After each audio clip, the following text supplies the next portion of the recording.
Everyone wants to rank UConn's roster 1 to 15, but that's the wrong way to look at it. The truth is, this team isn't a list. It's 4 distinct tiers, and their 12th national championship depends entirely on the two groups stuck in the middle. Prime Field! Welcome to the Huskies Show.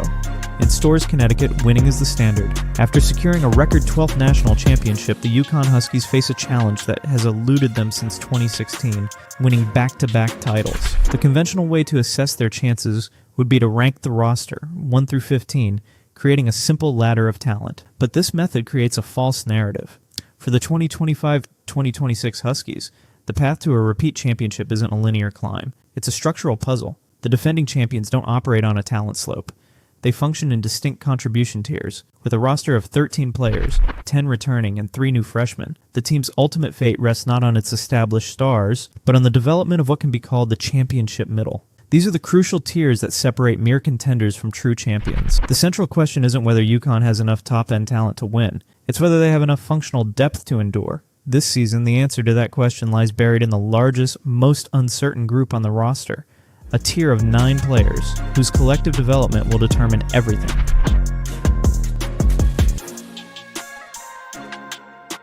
To understand UConn's blueprint for a repeat, one must discard the traditional roster hierarchy.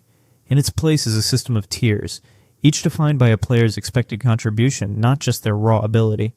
At the top are the established stars, the pillars of the program, whose roles are clearly defined. Below them lies the core group of proven, high-level contributors, but the foundation of the 2025-2026 championship defense is found in the lower tiers, specifically the 4th and largest tier. This group is designated as the rotational wildcards. It is a collection of 9 athletes, each presenting a unique variable in the team's complex equation for success. This tier isn't a waiting room for future talent. It's the proving ground where the season's depth will be forged, or broken. The success of the entire campaign hinges on the emergence of reliable contributors from this group. They are the X factor. In Gino Auriemma's system, a team is only as strong as its 7th, 8th, and 9th players. For the Huskies, those players must be cultivated from this pool of potential.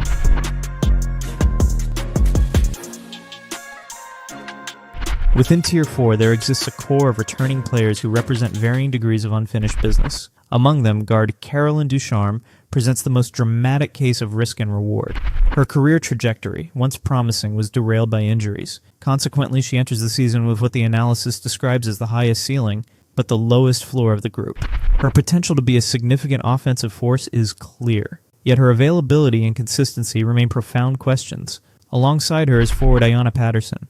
Like Ducharme, Patterson has shown flashes of the high-level athleticism required to succeed at this level, yet she has struggled to carve out a consistent role within Coach Auriemma's demanding system. For these veterans, the challenge is clear: to translate potential and past performance into present-day production. Their ability to become dependable rotational pieces is a critical first step in solving the team's depth puzzle. Their experience could be an asset, but only if it's consistently applied on the court.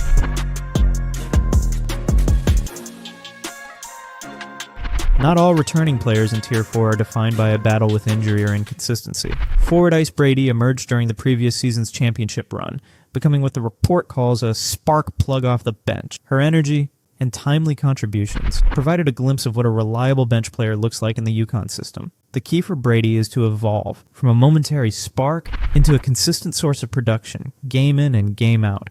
Her performance set a baseline for what is needed from the rotational pool. Then there are the sophomores, Morgan Cheli and Allie Ziebell. Both navigated their freshman seasons, learning the high standards and intricate details of the UConn program. Like many first-year players before them, they worked to find their footing and earn trust. Their challenge now is to leverage that experience. The leap from freshman contributor to reliable sophomore role player is one of the most critical developmental steps in any championship program. Whether Cheli and Ziebell can make that leap, they will directly impact the Huskies' ability to rest starters and maintain intensity throughout a long and grueling season.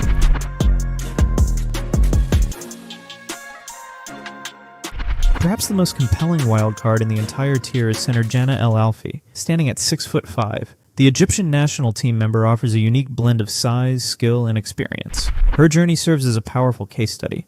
After missing significant time due to a major injury, El Alfy returned to become a vital piece of the previous season's championship puzzle, appearing in all 40 games and starting in 27 of them. Her successful recovery and integration into the lineup provides a tangible template for what is possible for players like Carolyn Ducharme and Ayanna Patterson, who are also navigating the path back from physical setbacks. El Alfy's performance is a benchmark. Her contributions demonstrate that recovery from serious injury can lead not just to a return to the court, but to a vital starting role on a title-winning team. Her presence in this tier is a reminder of the resilience required to contribute at this level, and a source of proven high-stakes experience.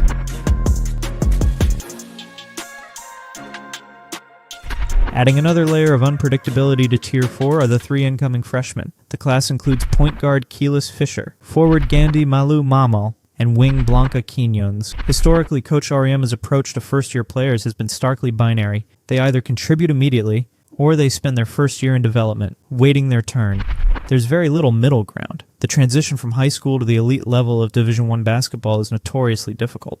And at UConn, the learning curve is steeper than anywhere else. Of the 3, Quiñonez arrives with a distinct advantage. Her experience playing at a high level in Italy's professional league may accelerate her adjustment to the college game's speed and physicality. However, past precedent is not a guarantee of future performance. The question for this trio is, which path will they follow? Will one or more of them prove ready to handle rotational minutes from the outset? Or will they require a season of adjustment? The answer will significantly shape the bottom half of the Huskies' rotation.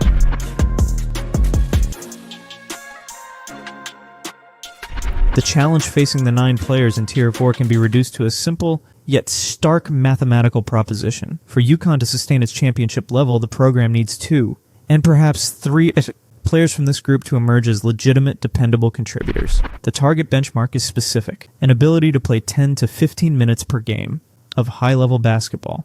This isn't about finding players to simply fill minutes during blowouts. It's about identifying individuals who can be trusted in meaningful moments against elite competition. In championship basketball, functional depth is not a luxury. It is a necessity. The 2024 to 2025 title team stands as the most immediate proof. That team succeeded in large part because players like guards Ashlyn Shade and KK Arnold and forward Ice Brady were not just reserves, they were primary contributors off the bench. They provided the reliability and sustained performance that separates good teams from truly great ones. That is the standard the 9 players in Tier 4 must now strive to meet.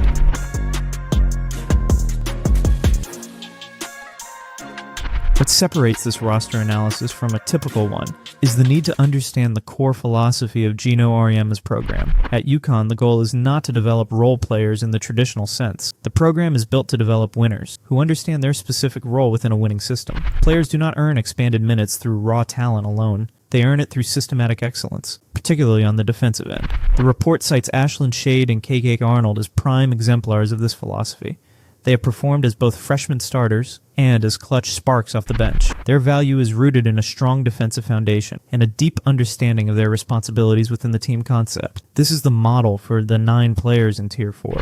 The path to playing time isn't through flashy, individualistic play.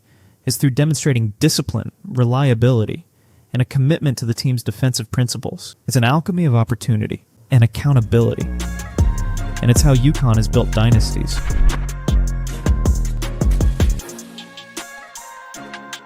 There is a counter-argument to the necessity of depth. Some suggest that a championship team can succeed with a shorter rotation, leaning heavily on its proven elite stars, while hoping for good health. In this model, the development of the 8th or 9th player on the roster is secondary to maximizing the minutes of the top 5 or 6. For a time, this was a viable strategy in college basketball. However, the modern realities of the sport make this a perilous gamble. The physical demands of a high major season, combined with the compressed high-stakes schedule of the NCAA tournament, place an enormous strain on athletes. Furthermore, the transfer portal era means that player retention is never guaranteed, making the internal development of talent more critical than ever. For a program like UConn, which aims not just to win a title, but to sustain excellence, depth is not merely valuable, it is essential. Relying on a short rotation is a fragile strategy, one that can be shattered by a single injury or a bout of fatigue at the worst possible moment.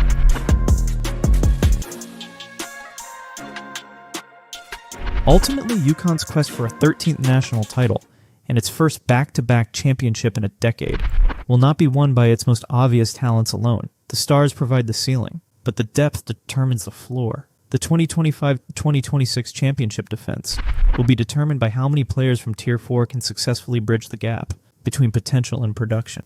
It's a group of 9 players, from the injury-plagued veteran to the untested freshman, who hold the key. In stores, this transformation happens through a proven formula. discipline, opportunity, and the immense pressure that comes with wearing the UConn jersey. The question is not whether the Huskies have enough top-tier talent to repeat. The question is whether they can develop enough reliable contributors to sustain greatness when it matters most. The journey to the championship podium begins here, in the daily competition, to see who from this tier of wildcards will step forward and seize a role. The answer will define their season. Next time on the Huskies Show, and we move up the roster to Tier 3, the proven specialists. Prime Field!